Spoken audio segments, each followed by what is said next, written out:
Good morning বন্ধুরা, তোমরা কেমন আছো? আমার নতুন ব্লগে তোমাদের সবাইকে স্বাগত। দেখো, সকালে উঠে বাসি ঘরের কিছু কাজকর্ম সারলাম, তারপরে ছেলের জন্য আটা দিয়ে ডিম দিয়ে একটা পরোটা বানিয়ে দেব।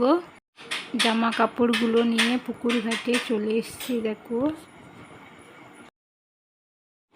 দেখো এখন সকাল 8টা বেজে গেছে, আর আমি পরোটা করে বড় ছেলেকে খেতে দিয়ে ও খেয়ে নিয়েছে। তো ছোট ছেলেকে এখনও খাওয়ানো হয়নি। আমি জামা কাপড়গুলো ধুয়ে নিয়ে গিয়ে খাওয়াবো, কারণ ও ঘুমিয়ে আছে। এই যে দেখো, জামা কাপড় নিয়ে ঘাটে চলে এসেছি। এসে বেডশিটটা তো সাদা, তাই আমি প্রথমে বেডশিটটা সাদা বলে প্রথমে ডুবিয়ে দিচ্ছি। বেডশিটটা ধুয়ে এক সাইডে আমি রেখে দেবো তুলে, তারপর অন্যান্য জামা কাপড়গুলো আবার কাচবো। ছোট ছেলের না শরীরটা কালকে ভালো ছিল না, রাত্রে ওর ঠিকঠাক ঘুম হয়নি, তাই সকালে অনেকক্ষণ ঘুমিয়ে আছে, কিছুতেই উঠছে না। আমিও আর ওকে তুলিনি। থাক, দেখো ঘাট থেকে জামা কাপড়গুলো ধুয়ে নিয়ে বাড়িতে চলে এসে সব এই যে মেলিয়ে দিয়েছি। পুরো দড়ি দুপাশে, এক সাইডে দড়ি এক সাইডে বাঁশ দেওয়া আছে, সবগুলো দুপাশেই ভর্তি হয়ে গেছে, মেলানোর জায়গা নেই। আমি জাঁকিয়ে জাঁকিয়ে মেলাচ্ছি।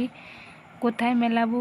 আমি জাঁকিয়ে জাঁকিয়ে মেলাচ্ছি, কারণ যা রোদ উঠেছে, 1 ঘন্টার মধ্যে জামা কাপড় সব শুকিয়ে যাবে, তাই জন্য আমি জাঁকিয়ে জাঁকিয়ে মেলিয়ে দিচ্ছি। ও রোদ্দুরুতে শুকিয়ে যাবে, কোনো অসুবিধে হবে না। যাই হোক, এখানে দেখো আমার ছেলের জামা, আমার জামা, আমার দুজন ছেলের, ওর বাবার জামা, 4 জনের জামা কাপড়, বেডশিট এতগুলো আজকের কাছাকাছি হয়েছে।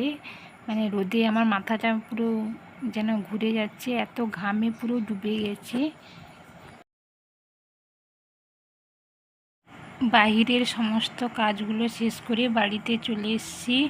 এই যে এক্ষুনি বাজার নিয়ে এলো, কালকে কিছু বাজার ছিল না। এই লিচুগুলো নিয়ে এসছে, আর সবজি বাজার, মাছ, এগুলো সব নিয়ে এলো এক্ষুনি। তো আমি সবজি মাছ ঢুকিয়ে নিয়েছি ফ্রিজে পরিষ্কার করে, আর লিচিগুলো সব দেখো একটা একটা করে ছাড়িয়ে ভালো করে ধুয়ে রেখে দিই। দেখো আমার স্নান হয়ে গেছে, তারপর ছেলেকে উঠিয়ে খাওয়ালাম, দাঁত টান মাজিয়ে। ব্যায়াম ট্যায়ামও আজকের করানো হয়নি, কারণ শরীরটা ভালো ছিল না। তো শুধু খাইয়ে দিয়েছি, ওষুধটা খাইয়ে দিয়েছি।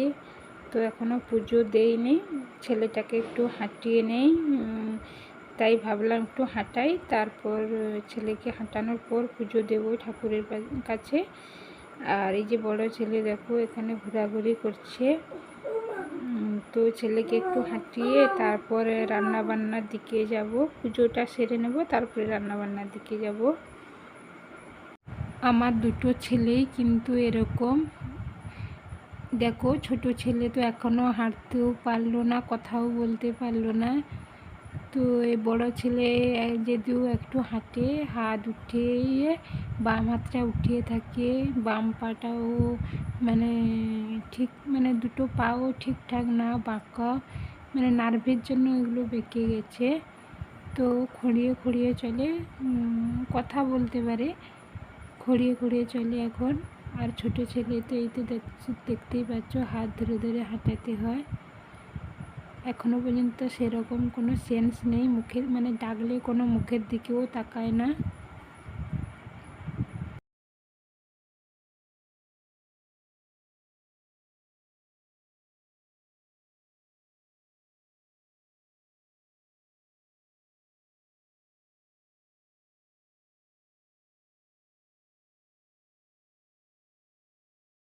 ছেলেকে হাঁটিয়ে আমি বাড়িতে বসিয়ে রেখে দিয়ে চলে এলাম ঘাটে, ঠাকুরের থালা বাসনগুলো নিয়ে।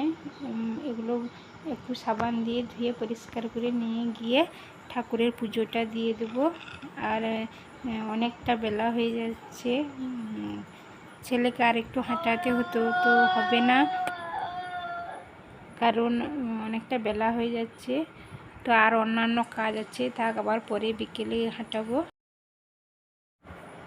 দেখো পুজো দিয়ে রান্নাঘরে চলে এলাম, রান্না বান্না করব।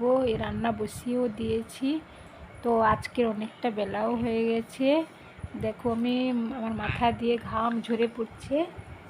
তো কি রান্না করছি নিশ্চয়ই দেখাবো।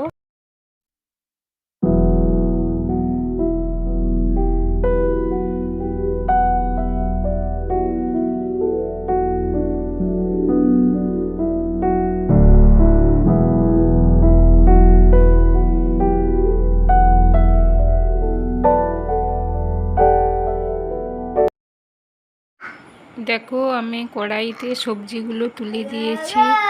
আলু, বরবটি, পেঁপে, বেগুন সব দিয়ে এটা একটা তরকারি হবে। আর মাছ আছে, মাছ দিয়ে আলু দিয়ে ঝোল হবে। আর এই যে দেখো মাছের ঝোলের জন্য শিলনোড়াতে মশলাগুলো ভালো করে বেটে নিচ্ছে।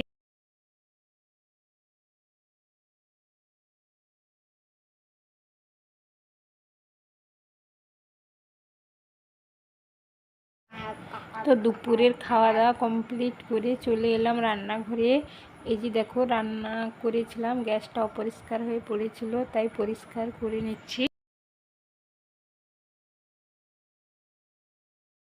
তো এখন বিকেল 5টা মতো বেজে গেছে। তো কাজ বাজ দুপুরের করার পর একটু শুয়েছিলাম। তারপর উঠে দেখো আমি কড়াইতে যখন সবজি তুলেছিলাম, আমার হাতে তেল ঠিকরে এসে 3-4টা মানে ঢুলি পড়ে গেছে।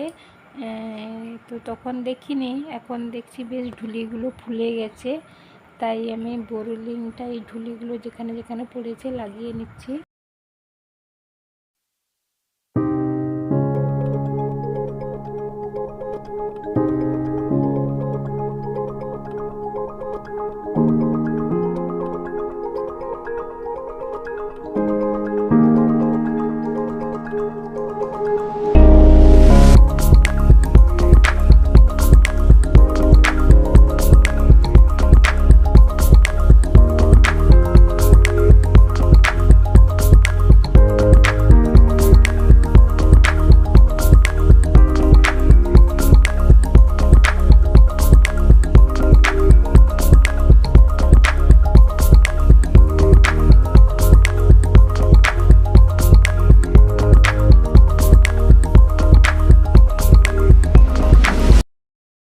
একদম সন্ধ্যায় তোমাদের সামনে এলাম।